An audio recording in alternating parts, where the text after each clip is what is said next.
Welcome to the Festivus Podcast, Executive Edition, supported by Liberry Consulting and hosted by Julian Scott, animation consultant at Film London. I'm Rob Doherty, and in this podcast series we chat to the head honchos, the big cheeses, the numero unos of the kids and family media world. Theirs are the names you see on credits and conference listings with executive alongside. And you've wondered, how did they get there? What influenced them? Who inspired them? And how do I get there? Along the way, hopefully, we'll get to know these enigmatic and powerful people just a little better and realise, wait, they're just like normal human beings after all. And maybe, just maybe, I too can reach those dizzying heights in my career. I hope you enjoy their journeys. If you'd be interested in sponsorship or advertising of this podcast, or indeed the website and events, please drop us a line at aloha@fstvs.net. That's aloha@fstvs.net. Feel free to suggest guests too. Today's guest is Alexi Wheeler, someone who, by his own admission when he started out, wanted a full understanding of the industry, how it works, what the drivers were, and how decisions were made. That mindset led him to Hibbert Ralph, Rubber Duck, and subsequently the role of VP of Production Development at Nickelodeon, where, among other things, he launched the International Shorts program. Then in 2018, Alexi joined Netflix during its explosive expansion into kids animation. His team commissioned a lot in that short period, helping define Netflix's global kids and family slate at the time. Since leaving Netflix, Alexi now heads up his own development studio, Wheel in Motion, a collaboration with the team at SuperProd. So without further ado, let's get this chat underway. Over to you, Julian. Alexi, thanks so much for finding the time to chat today. Thanks for having me on. I'm excited to dive in. You've been running Wheel in Motion, a SuperProd-backed venture for over a year now, and prior to that, over 20-odd years in the industry, you've held positions as Head of Animated Series for Netflix EMEA, VP of Production and Development at Nickelodeon. You've had roles at E1, Contender, Hibbert Ralph and Rubber Duck, where some little-known character, Peppa Pig, was born. It's such a shame that never really took off. I don't know what happened to it. Now, I think also... I hear you're a Spurs fan. I am a Spurs fan, yeah. Very long-suffering Spurs fan. You think this business is hard, try supporting Spurs. So back in your school days, was sport a big part of your life? Or, were you sort of building up to being a big Spurs supporter back then? Or were you sitting in front of the screen watching animated films and TV series? A bit of both, actually. I was at school, I played a fair amount of sport, a lot of tennis, a lot of football, a lot of basketball. Those that know me know that I'm pretty tall, so it's probably not a surprise.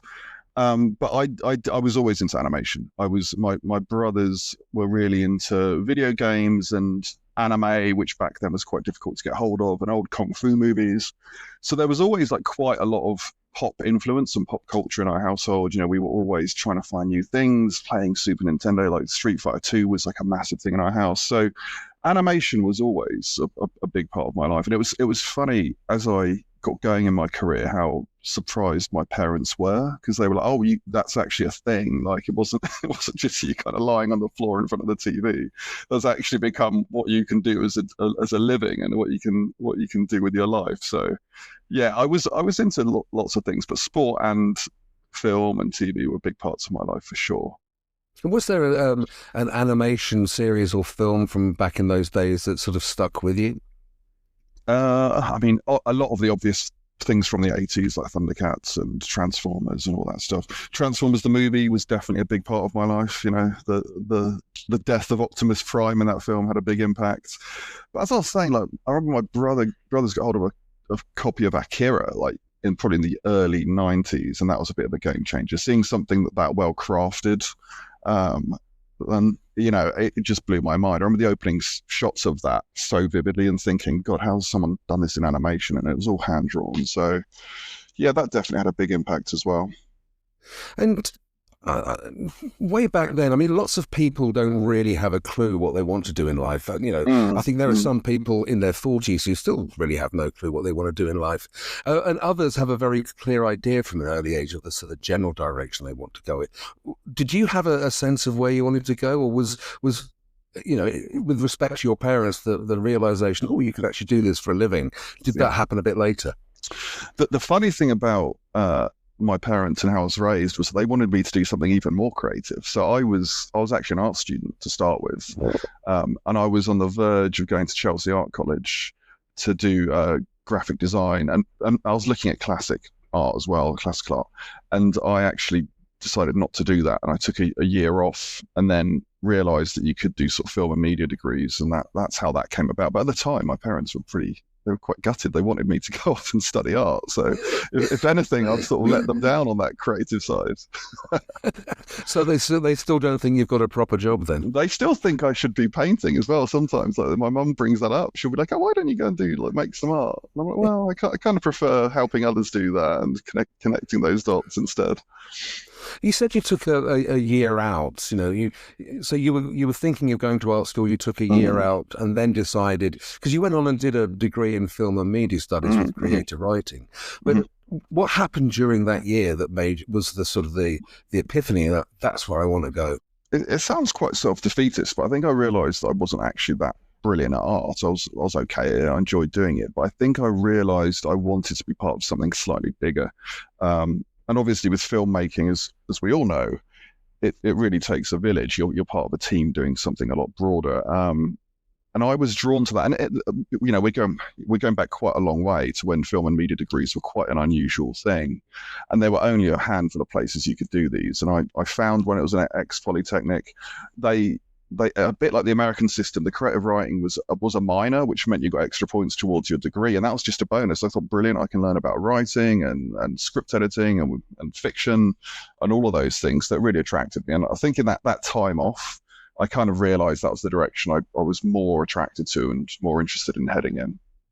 And doing that creative writing side of your degree, was the thought of becoming a writer a little bit like becoming an artist, a bit too sort of, I don't know, self-focused? Maybe too siloed. I liked being in those classes and talking about our work and editing each other's work.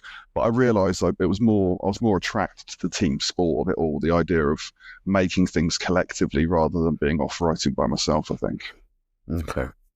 And so you've come out, you've got your degree, as I said before, film and media studies, and for a lot of people, getting your degree is the sort of the end of your education, your preparation for work, if you like, and it can be as hard, if not harder, to find your first job, to get your career started. What was your first job? Was it in the animation sector? So this is back in the days when you could kind of walk out of university and get a job relatively easily. But I started out at a company called Entertainment UK, who I think were part of the Woolworths group. And they were big into VHS and DVD distribution for those shops, basically. So I went and, I guess like you would call it operational. I was like kind of doing data entry for VHS and DVDs, and it weirdly did lead to the start of my first bigger job over at Contender, because we were supplying Contender with stock for VHS and DVDs and part of their whole distribution channel. Oh, well, these weren't blank DVDs then. They had stuff on them. Yeah, so this was, I don't want to get too into DVD and VHS. But the old distribution model was that, of course, if you were a rights holder and you were manufacturing DVDs and VHS, they would go through somewhere to get to a HMV or a Argos or wherever it was you bought your VHSs and DVDs. And that company was a very, very big part of that. So they were the company that was, I guess, like distributing to all of the big high street stores like Woolies and the rest of them. But through like a weird back channel, it led me back into Contender, which is where things got going. So what was that back channel? They were hiring. So I was in a team that was just full of graduates, and through a connection at Contender, we found out there was like a coordinator job going over there. And no one else was really that interested in it. We were just a bunch of grads just looking at various things and doing various things. And I thought, you know what, I'll give that a look. And one of the biggest draws was not only was it a small entertainment company, but it was actually in town. At the time they were based just north of Oxford Street, and I was working over on sort of industrial estate over in Greenford. Okay. So I was like, brilliant. It's an entertainment company and it's in central London. Like, this is exactly what I need to be doing when I'm 22 years old. And what did you think Contender would bring to you? I don't know, to be honest. I went in thinking it would just be a fun and interesting place to work. Quite quickly, I realised that there were a lot of sort of like-minded people working within the industry. It felt like it definitely opened a few doors to other areas that could be of interest to me. And Rubber Duck was actually a label within Contender. Yeah. So it was originally, I guess, just Contender's Kids and Family Team. That was, sort of very much run by Joan Lofts back in the day. So I worked in this operations team for about a year, and it was just stuff like stock management, making sure the warehouse had enough copies of the biggest selling DVD or whatever it was. I mean, they had some big titles. They had Farscape and Bad Girls and all these things that were pretty big back then.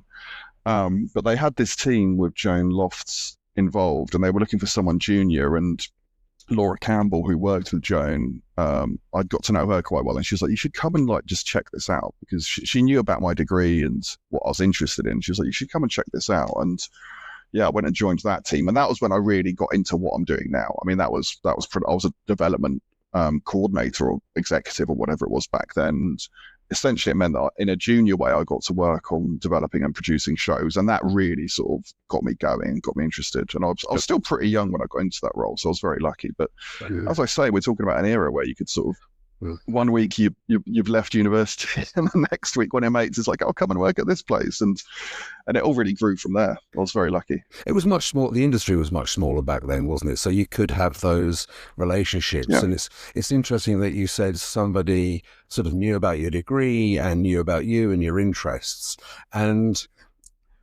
networking and communication and things like the Festivus get-togethers.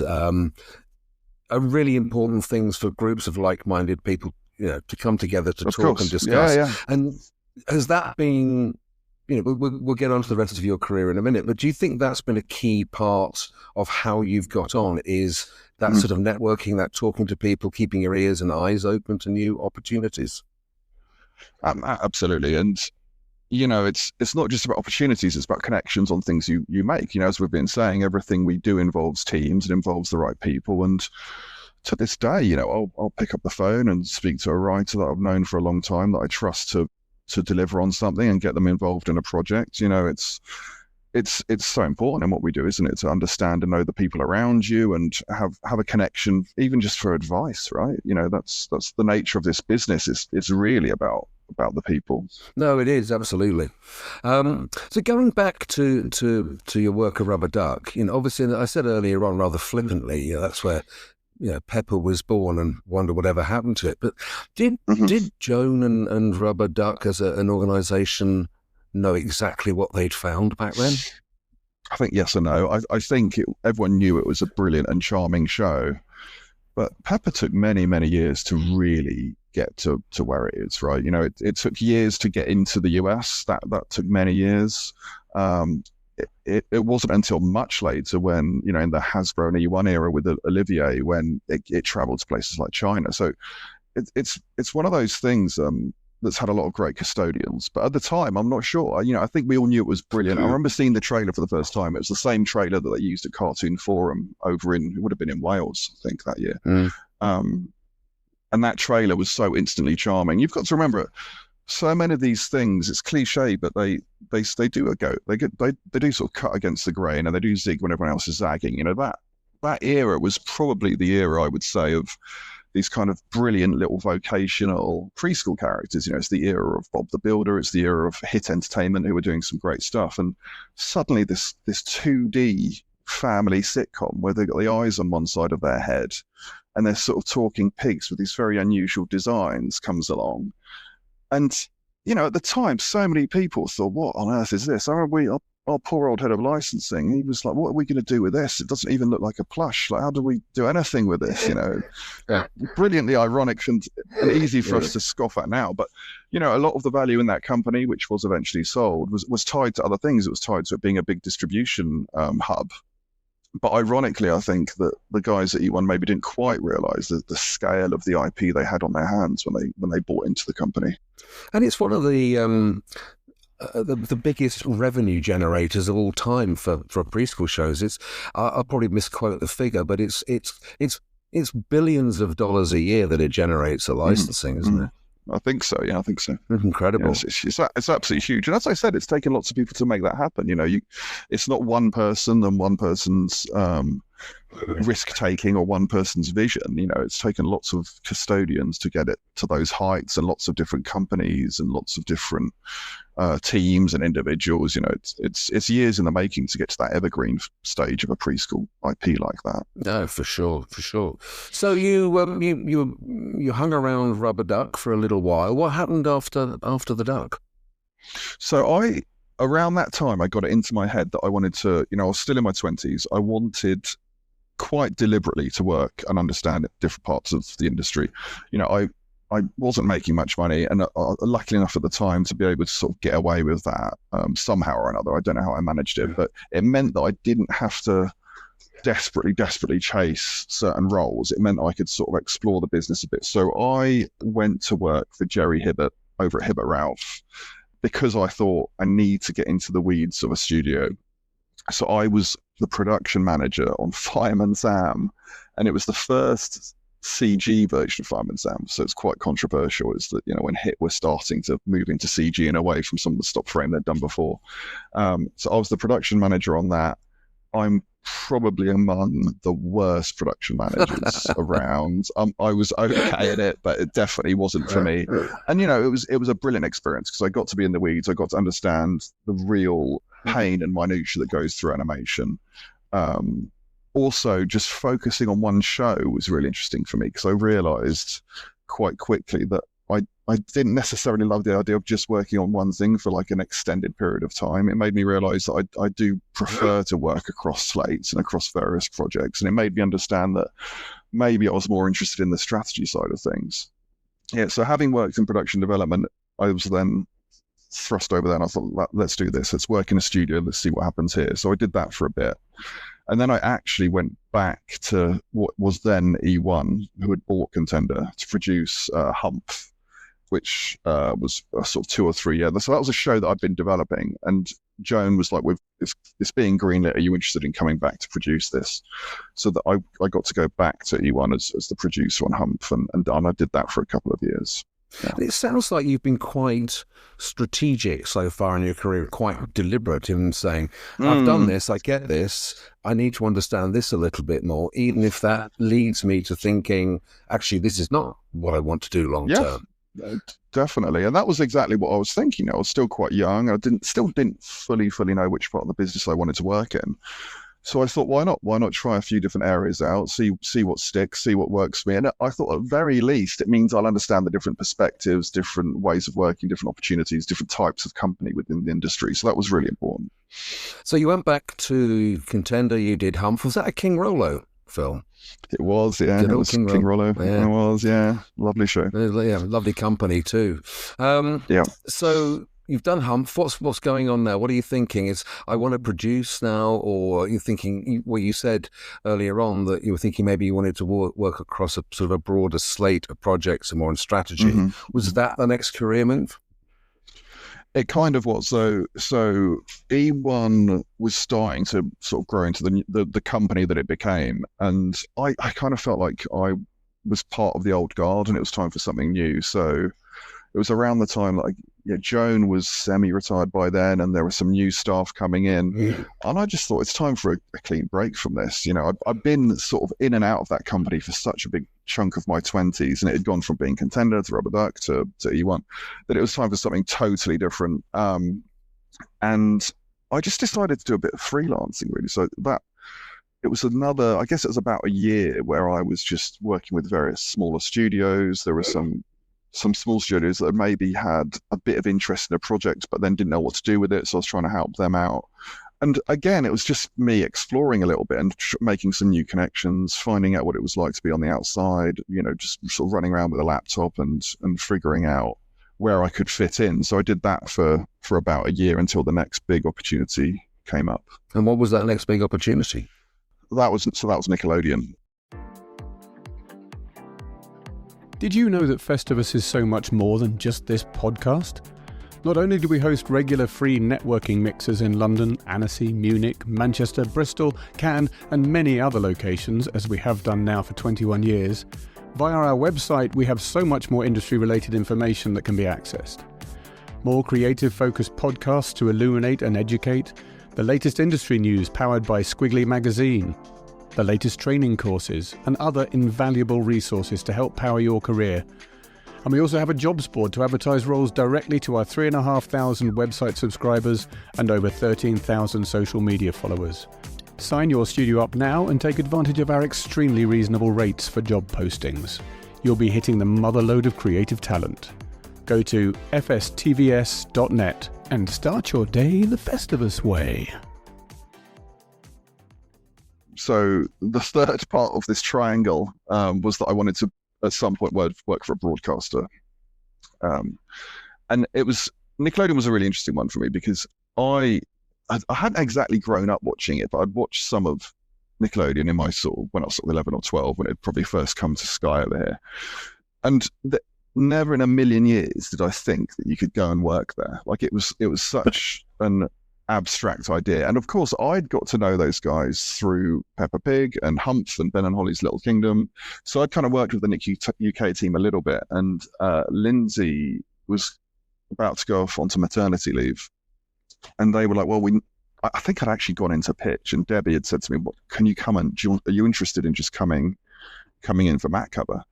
And it was funny because there was this whole joke back then that people didn't really ever leave Nickelodeon. So I thought, this is brilliant. I'm going to go in, I'm going to do it 1 year. I'm going to learn all about what it's like to be a broadcaster. Then I'm going to come back out and I'm going to produce things and make things and I know it all. And I think it was Layla Lewis said to me, "You'll be there for 10 years. And I was there for 8, so she wasn't far off. I ended up sticking around and doing various roles and moving into different teams, and I had a brilliant time. I feel like that was almost like my next big chunk of education was Nickelodeon. Well, and I met so many brilliant people that I'm still really close friends with as well. It's interesting because, as you say, you were there for 8 years, and I think as you started off as programming manager and ended up as VP of animation production and development. And during that time, a chunk of your focus was unearthing new talent, and you ran the International Shorts program as well? Yeah, that was brilliant. Yeah. So what happened was I was there. So the programming manager role was essentially a kind of acquisitions. And to those that don't fully know programming, it basically means like the channel management itself. So that's across sort of scheduling and planning how you release things, all of that stuff that's maybe less talked about these days.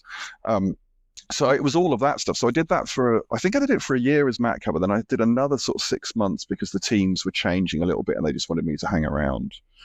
And then I went and moved into Nina Hahn's team. So Nina Hahn had been working in what we called international production and development. So it was a London-based team that was basically finding and making stuff outside of the US.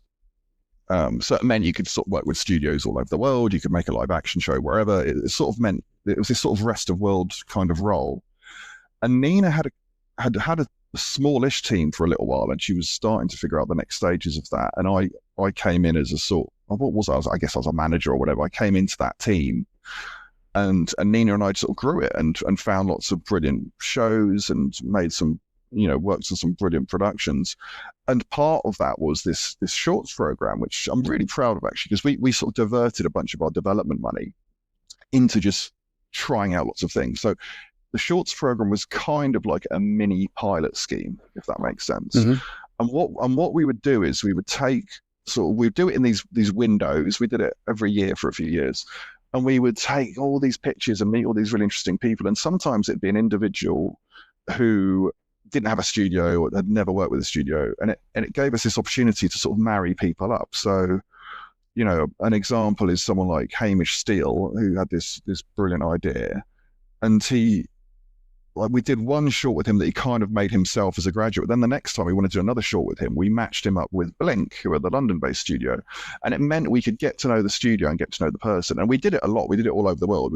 We made things in South Africa, Australia, Brazil. Like, we were literally working all over the world, and it was brilliant fun because it meant we got to learn a ton about different markets, different industries, just talent globally, and really get a firm grasp on brilliant stories coming out of absolutely everywhere. It was tremendous fun. And it does sound like that period at Nick was a period of incredible growth and career advancement for you personally. And you said Layla Lewis said, "Oh, you'll be here for 10 years. Everybody is." What do you think it was specifically about Nickelodeon in that time? Was it corporate culture, people, changes in the industry that you were able to sort of piggyback off? The thing that's worth knowing is it was going through problems even then, right? Like, that was that era, sort of 2010 onwards, was the start of like that wobble in what cable channels meant and what they were. Things were changing. So although they were still doing well, like, they were starting to feel certain pinches. It wasn't the sort of golden era per se. We it's funny because we look back and we always say it was better. And it was a tough time then. So I think it was just a good time to scrappy is the wrong word because I was part of a big company, but it's a good time to be able to experiment, try out different things, try out different ways of developing shows, take certain educated risks, and just see what you could get going. But it was a really fun place to be. I'm sure it still is. But back then there were a lot more of us working there, and that production development piece was taken really seriously. We were, as I was saying, it was essentially ex-US, but we were working really closely with the guys in New York and over in Burbank. So we had access to them and would spend a lot of time with them. So there was a real understanding, I think, across the different regions over at Nickelodeon as to what we were making and what we could achieve. So it was a really interesting time. Like I say, like a brilliant education for me, and opened a million doors. The amount of excellent people I met through doing that job was tremendous. You keep mentioning people. You keep mentioning specific names. You keep saying it was a great team. And we often talk about animation's a global industry, but it's actually relatively small. Is it the people that you continue to work with even now that still, gives you a buzz, gets you up in the morning? I think so. And I think even when I'm looking at something, and this is actually part of the challenge with what I do now, is that I spend a lot of time working by myself. But even when I'm just looking at a project, I love that thing of just flicking it across to someone saying, "What do you think of this?" Mm-hmm. And I love the idea that when you're being pitched, whether it's from someone you know or someone you don't know, that you never quite know what they're going to come up with. There's always that element of excitement over what they could be showing you, but it's always about the people. Yeah, absolutely. Like, I think the best way of working is in this industry is to be with people around you and figuring things out together. And do you think sort of post-pandemic that's come back fully? Because obviously during the pandemic, everyone's working remotely, not getting that, as you just said, having a look at something comes on your desk, you ping it over to somebody else and say, "What do you think?" How's that changed?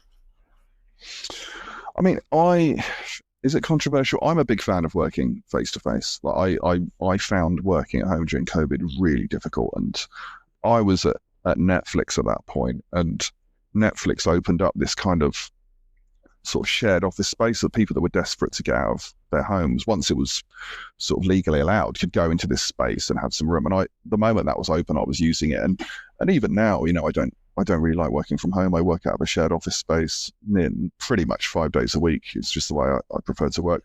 But I think in what we do, it's, for me especially, it's not the same for everyone, but I love having people around me. I think it makes such a huge difference when you're working. And I think the rise of video conferencing has really, really helped, because at least we can do that. At least we can have great conversations. But there's just nothing like spending time with people when you're talking about creative projects. No, I completely agree. I totally agree. I work from home a lot myself too, and sort of going out and actually having a meeting or attending an event it's really exciting. I don't think I could do what you're doing, sort of 5 days a week. go somewhere else. But no, I completely and utterly get it, 100%. I should stress that the office is about 15 minutes from my house, so it's just a short walk with a coffee. So it's very straightforward. Like being here most days is not difficult. So you can have a short walk with a coffee, mulling over how Spurs are doing as you get to the office. Exactly. Listening to a podcast about Spurs, and I'm not far from my kids' school, so it's just the added practicality of that. It's a very easy. Well, that must be nice as well, because I know, I know you have a family, and it must be nice then to be able to be, because you're not having to. You can manage your own time a bit better. You've got a short walk to the office to be sort of more involved with your kids, and I presume sort of doing school runs and stuff like that must be good. Mm. Yeah, it makes a huge difference. I mean, and I'm still traveling, but nothing compared to the travel I used to do. So I'm around a lot more now for sure. Oh, great. Now, you mentioned Netflix. You went there in 2018. That was straight from Nickelodeon to Netflix? It was, yes. Yeah.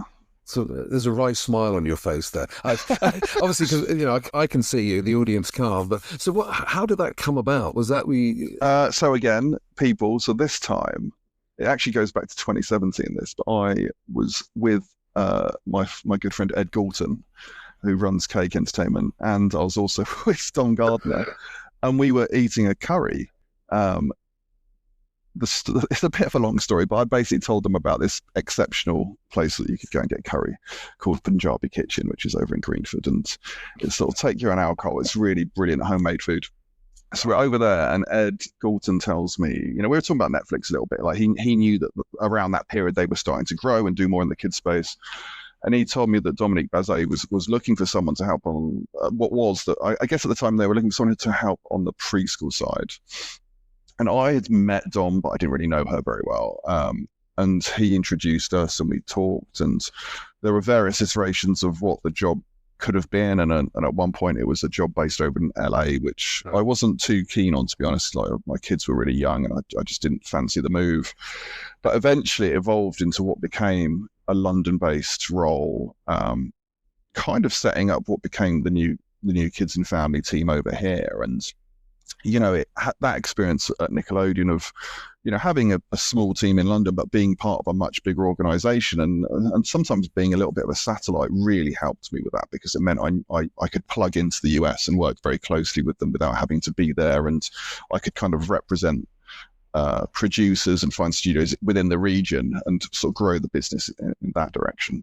And was it, things have obviously changed with the streamers. I mean, back then, sort of the 2018, 2019 time, they were the sort of the golden goose. You could go to them with an idea and they'd say, "Oh, this is great. We'll cash flow it. Here's the budget. You get an uplift because we're going to be taking all the rights." They weren't throwing money around, but there seemed to be a lot of money available to try out new things. Absolutely. Was that like a golden period in the land of streamers? I mean, I was on an absolute rocket ship. Yes, yeah. I mean, the freedom and money we had available was exceptional and like a sort of once in a lifetime opportunity.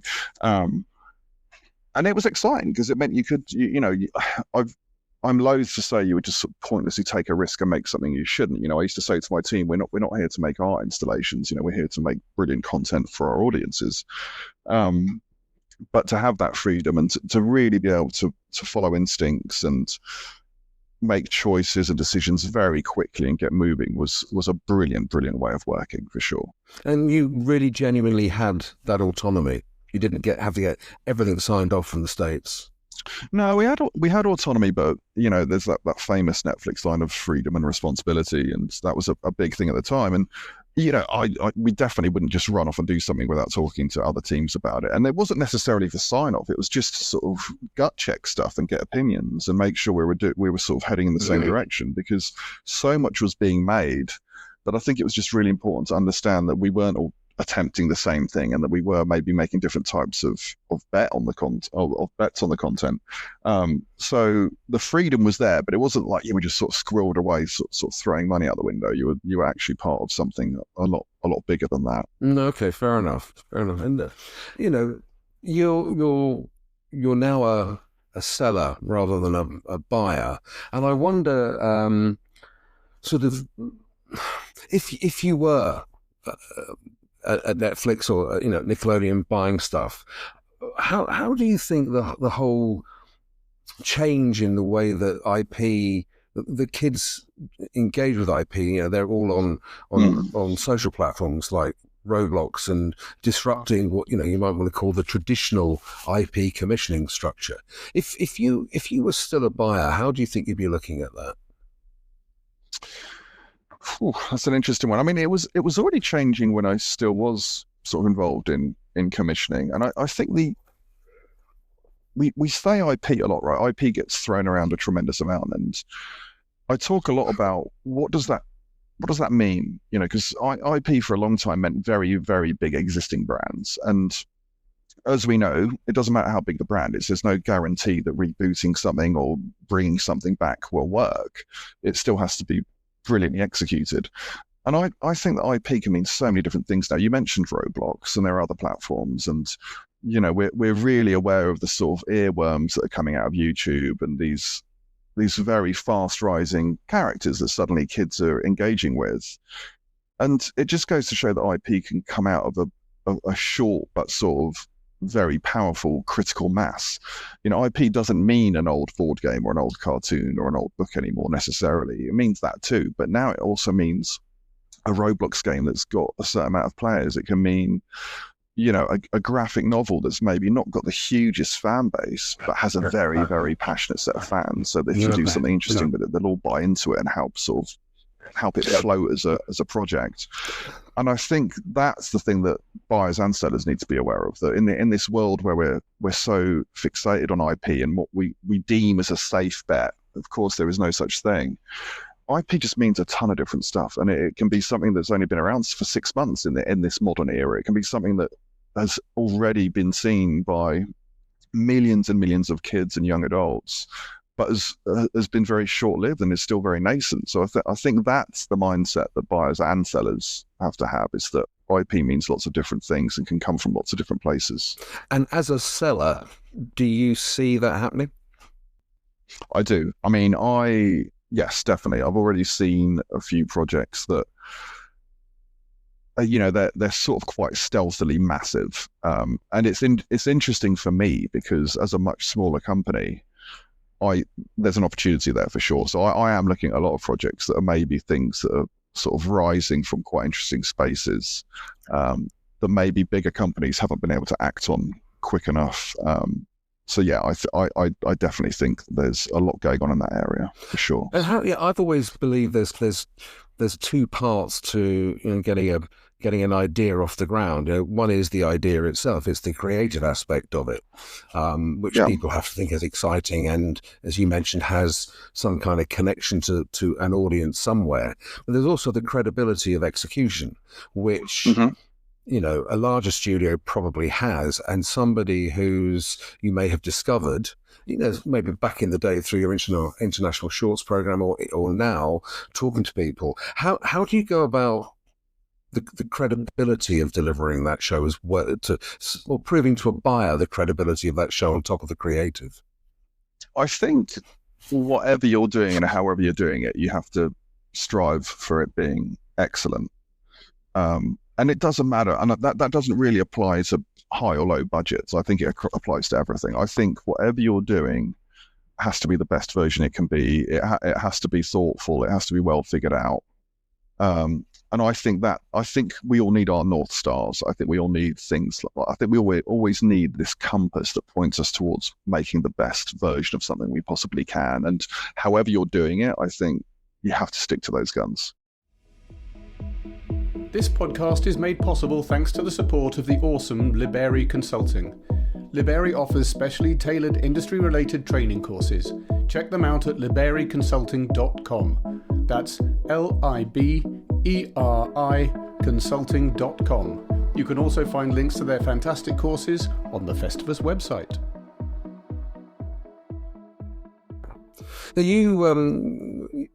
There was a period between when you left Netflix and what you're doing now, where I'm assuming you were sitting there thinking, again, that sort of strategic, well-planned, I've done this, I've I've worked for, probably the biggest streamer in terms of kids entertainment for a while. I've done all sorts of very, very exciting and interesting things. What am I going to do next? What was on going through your mind, thinking, I've done all this, I've got it all, it's all on my CV. What next? Well, the first thing I did was have a break. I was lucky enough coming out of Netflix to be afforded the opportunity to take some time off. So I spent the summer sort of sat on the beach doing various other things and hanging out with my kids. But it was funny because I was joking about that 1 year placement that I had in my head at Nickelodeon that by this point had gone on for sort of 14 years. And I knew that I wanted to come back to that. I knew that I wanted to set something up at some point. It's a tough time in the industry, but I thought, why not do it now? If I can survive now, I can survive at any point. So having had a break, I decided to set up Wheel in Motion. And, I've got some great partners with the guys at SuperProd who I actually knew mainly from my time at Netflix. I knew them a little bit from my time at Nickelodeon, but I got to know them really well at my time at Netflix. And we just talked about setting something up, and I thought for me, it was a bit of a now or never. Like, as we know, the industry's going through a lot of problems. It's not like there are big job opportunities anyway, but I felt like having done 2 brilliant roles, it was time for me to try and do something that I was going to build myself. Okay. And there's obviously was a mutual attraction for you and also for for SuperProd, saying this is going to work. What was the attraction for both of you? Well, I think those guys, trust is the first part, right? Like, I think those guys, they'd got to know me. They knew that we could make things work together. But for me, it was like knowing that there was I know them as a brilliant studio. Mm-hmm. And I thought, well, if I can have something like this behind me, it really helps with what I'm doing. Because my plan is, I'm not really that interested in being a studio in my own right. I'm interested in sort of developing things and finding things, maybe doing some front end production on something. Mm-hmm. But the idea of having their studio and their studio network, because SuperProd actually owns several studios across Europe and have a footprint in the US as well. It gave me that sort of structure and stability alongside being my own much smaller company. And I think for those guys, they didn't have a presence in the UK. So I think for them, having someone over here, that meant that we could open a few more doors and find new and interesting ways of collaborating. That was really attractive to them. So far so good. It's been a really solid structure for us, and I think we're gonna have some success and make some great shows as well. It's good stuff. Now we're going to go back a little bit to running and sport, because I know you I know you organise. I've never done one, but you organise group runs in all sorts of places. I must stress, I sometimes do and I sometimes don't. Like, there are some other brilliant people, like the guys that do the Run CMC, which they're way more dedicated than I am. But I will occasionally try and get a few of us together for a run. And sure. you do that in all sorts of places, though, don't you? I mean, you do it in. Yeah. Have you done one in Annecy? I've done it in Annecy and Kids Screen and MIP are probably the 3 ones that I've done. And I know the Kids Screen one was really funny because everyone was really jet lagged, really all over the place. And we didn't know where we were going. I took everyone further than I should have. It was one of those. It was really good fun there. So do you have like a little flag that everybody follows? No, but I'm tall and I'm bald, so that probably helps, I guess. And I was saying earlier on that sports played quite a big part in your early life, and you do run. Mm-hmm. I occasionally see you on social media thinking, oh my God, he's run that far. That's quite impressive. But do you find that quite a good way of dealing with the stresses and pressures of everyday life? I mean, lots of people say running and sport generally is very good for their mental health. Does that work for you as well? Absolutely. I mean, I was always a bit of a runner, but I really got back into it during COVID, just as a way of sort of silencing things. You can't. I mean, you could probably try, but you can't really answer an email whilst you're running. You can take a phone call, I suppose, but I don't do that. So for me, it's almost quite meditative. It's a quiet part of my life for me. And I've got 3 kids who were all really young during COVID, so it was just an opportunity for me to have a bit of space. And it still applies. I still see it as a way of cutting out the noise and doing something for myself and getting out and getting some fresh air as well. And once you get into longer distance running, it's kind of just a fun escape, because you can really go and explore and go off into other areas, find nice trails if that's what you want to do. So yeah, it's still quite a big part of my life, an important part of my life. Cool. Now, we're coming to the end of our chat now, so I just wanted to ask you a few sort of key questions, really, sort of summation questions, as I like to call them. Okay. So, knowing what you know now, sitting there running Wheel in Motion, is there any advice that you would have given yourself coming out of university based on what you know now? I think just that idea of keep going, right? Like I think, as I said, there were some areas of my career that were quite deliberate, where I sort of aimed to do certain things, and I think just consciously keep going. Try not to work with assholes. If something doesn't feel right, it probably isn't right. But outside of that, you just got to plow on, haven't you? I think that's probably the advice I would have given myself. And don't give up. Don't give up. Yeah, God, keep going. You can't give up in this business. It takes making a cartoon takes forever, even when you have the money. And you obviously clearly believe in developing new talent and bringing new, fresh ideas into the business.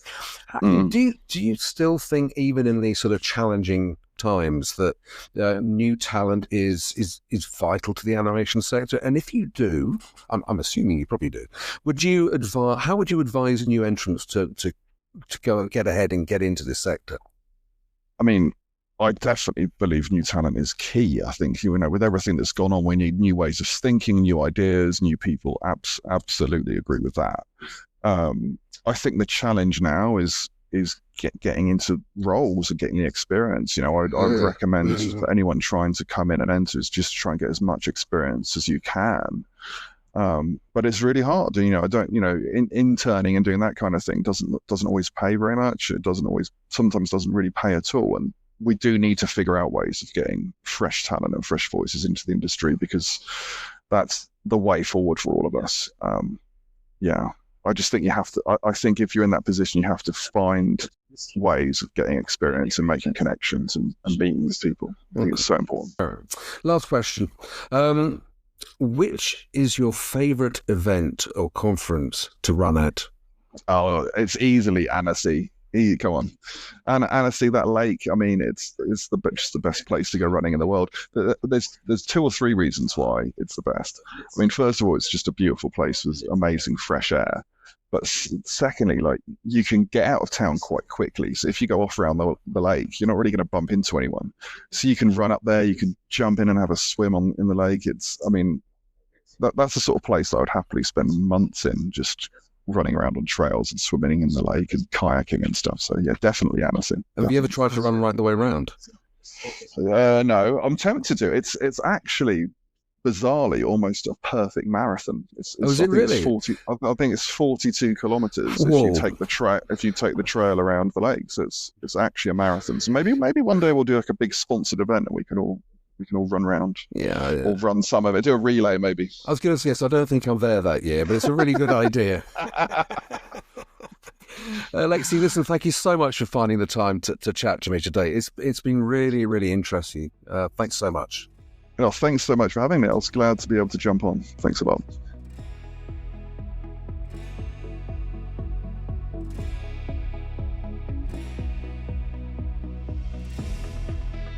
As always, our thanks to Alexi for taking the time to speak to Julian on this week's podcast. We're always very grateful to our guests for taking the time to do so. This podcast is only made possible with a lot of behind-the-scenes support and logistical help from Janet Balmforth at Liberry Consulting and the wonderfully erudite and charming Julian Scott. Our eternal gratitude to them both. Don't forget to subscribe and share with your friends and colleagues. We hope you've enjoyed this episode, and we look forward to welcoming you back for the next. Take care out there.